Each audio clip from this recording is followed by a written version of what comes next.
yesterday we commenced condensed Bhagavatam. कल हमने कहाँ तक एंड किया था.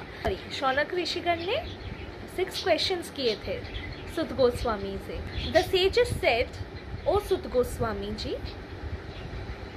being an ideal, submissive disciple, you have received full enlightenment by the mercy of your spiritual masters. सबसे पहले इस एक लाइन में गुरु और शिष्य की क्वालिटीज़ के ऊपर बहुत डिस्कस किया गया है. सबसे पहले शिष्य को कैसा होना चाहिए? सबमिसिव होना चाहिए.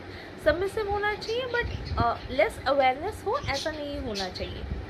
सबमिसिवली प्रश्न पूछने चाहिए. कई बार हम लोग भी प्रश्न पूछते हैं लेकिन हम लोग के प्रश्न पूछने का तरीका ही बहुत ही आक्रामक हो जाता है.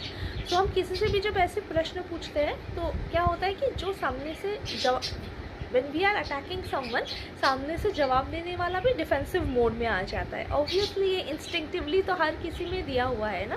तो इसीलिए हमेशा कहा गया है कि क्वेश्चंस पूछिए, क्योंकि आपको अगर कोई नॉलेज गेन करना है तो वो क्वेश्चंस पूछने पे ही होगा. हर चीज़ एक एक्सचेंज के ऊपर ही चलता है इस दुनिया में या इस पृथ्वी में.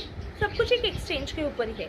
सो हम क्वेश्चन पूछेंगे तभी हमें राइट आंसर मिलेगा, और नहीं समझ में आएगा तो बार बार पूछना पड़ेगा, बार बार, और डिफरेंट लोगों से. अगर एक से समझ नहीं आ रहा है, एक से करेक्ट आंसर नहीं मिल रहा है, अगर लग रहा है कि नहीं यार ये आंसर करेक्ट नहीं मिला, तो हर किसी से हमें क्वेश्चंस पूछने चाहिए. और इसीलिए हमारे शास्त्रों में कहा गया है कि एक से अधिक गुरु भी हो सकते हैं, क्योंकि आपको जहाँ पे अपनी क्वेरीज आंसर्ड हो वही आपके लिए गुरु है. जहाँ से हम कुछ सीखते हैं वहीं पे हम उसी को गुरु मान सकते हैं. लेकिन हमारा एज डिसाइपल सबसे पहले हमारा नेचर सबमिसिव होना चाहिए, पोलाइट होना चाहिए. ऐसा नहीं कि हमें सब कुछ पता है और हम गुरु को ही गुरु का ही टेस्ट लेने के लिए क्वेश्चंस पूछ रहे हैं. ऐसा कुछ नहीं है. आप अपने प्रश्न रखिए. अगर वो सदगुरु है, अगर वो अच्छे गुरु है, अगर उन्होंने अपने लाइफ में तपस्या करके कुछ अर्चित किया है तो वो ऑब्वियसली उसका आंसर कर पाएंगे. You have received full enlightenment by the mercy of your spiritual master. So enlightenment जो है, हम लोग जो भी करते हैं पूजा पाठ साधना, अभी तक हम वो उस वे में है, हमने एनलाइटमेंट लिया नहीं है. जैसे गौतम बुद्ध जाके उन्होंने बहुत सालों तक मेडिटेट किया था.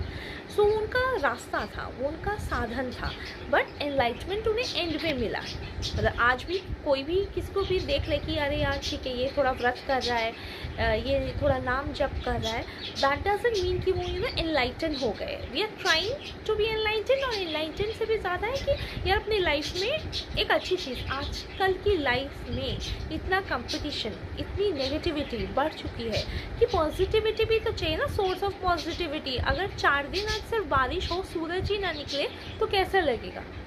सूर्य का सोर्स ऑफ एनर्जी भी तो हमें चाहिए.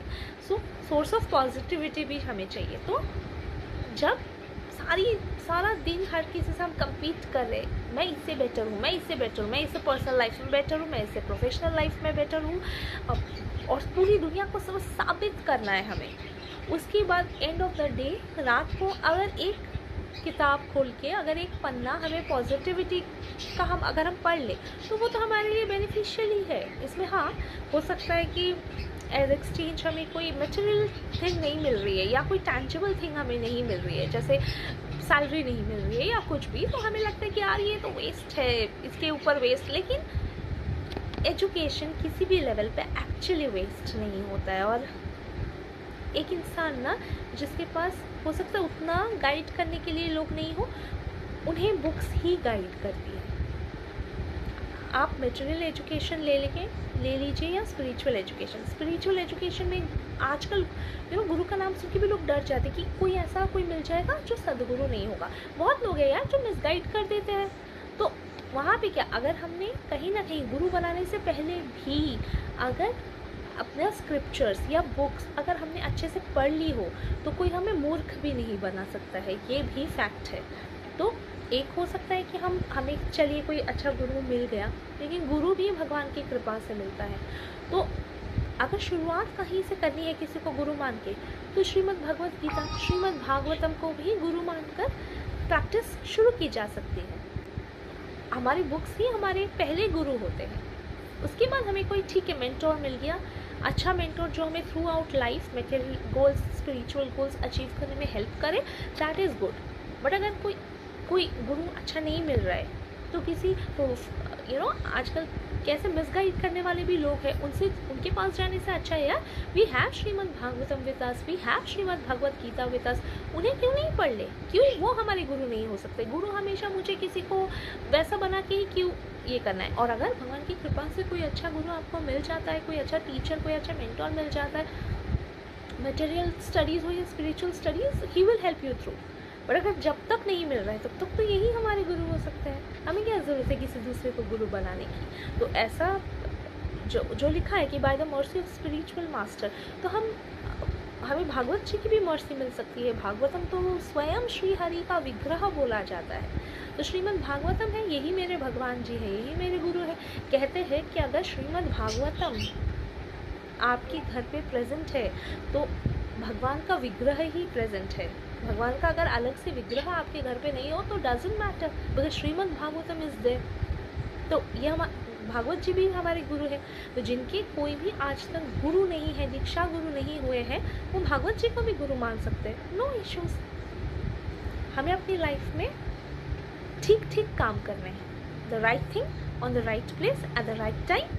जब हम करते हैं तो हम अपने सेट गोल्स अचीव कर सकते हैं।